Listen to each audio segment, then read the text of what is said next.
And welcome back to Commander Tom Camping in real life. What is camping without a bit of a campfire story? And for any questions on there, I'm doing this in daylight so you have an actual decent shot of me speaking instead of just a campfire light. Uh, if campfire stories are something you're interested in, let me know in the comments. I can probably make this a series by itself. But I think the best story to start off with is probably my Outpost's favorite, in which we make a bit of a tradition. The Lesson of Poor Billy. Okay? Now, in my Outpost, there is a sort of advanced level of camping that opens the door to this type of primitive camping called the Frontiersman Camping Fellowship. And early on, we tell tales of one entrance ceremony to FCF, the tale of poor Billy. Now, Billy was an energetic young man.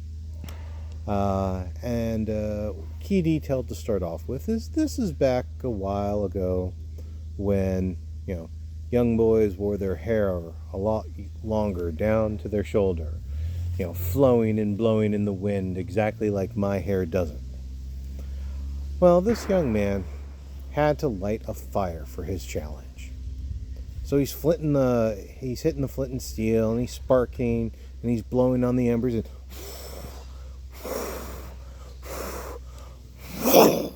his hair catches on fire.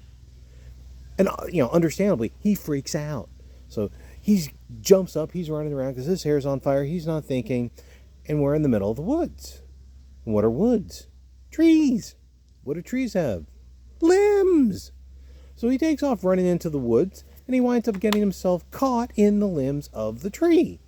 And he's just caught up on his hair, which is still on fire, and his clothes, and he's bouncing up and down like Absalom. He's not in a good place here, okay? Well, finally, he's bouncing up and down enough that the limb finally breaks, and he falls down, and the limb falls on top of him while his hair is still on fire. And he's got this big old gash across his forehead, and the blood's coming into his eyes. So he's on fire, he's on fire, he's blind, he's panicky. Again, still not a good day. So finally, he gets himself up, still on fire, still bloody, still just everything, okay? And he's freaking out, obviously, and he takes off running away from the woods, this time down the hill.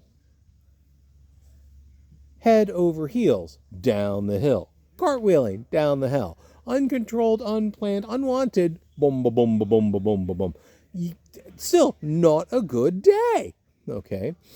Well, on the upside, at the bottom of the hill of our campsite is the Des Moines River. So, boom, boom, boom, boom, boom. One detail, we camp in October, so it's cold water. So, good news, he's not on fire anymore. And he kind of struggles up, and he's wiping the watery blood out of his eyes still, and he's just happy that it's over, he thinks. So, all of a sudden then, something doesn't feel right. Something's not moving right. He's wearing bib overalls, so he reaches deep into his bib overalls because something just is not feeling right. Something's moving and it ain't him. So he reaches down deep and he pulls out the biggest trout you ever saw. And just kind of looking at him going, "What? I live here." So there poor Billy is, singed fire, gash on his forehead, blood and tears and water streaming down it, standing stark cold in the river, wet soaked to the bone, holding the giant trout you ever saw, when from behind him he starts to hear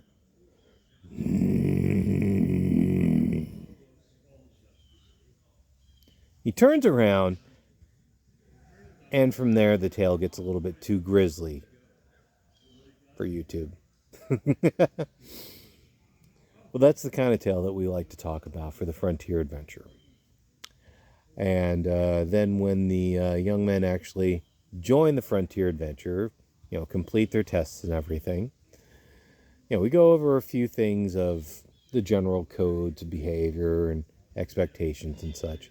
And then we always add one final rule to the boys who actually join the Brotherhood: make Billy seem real. Campfire Tales with Commander Tom. Comment down below if you'd like to see more. Thanks for watching.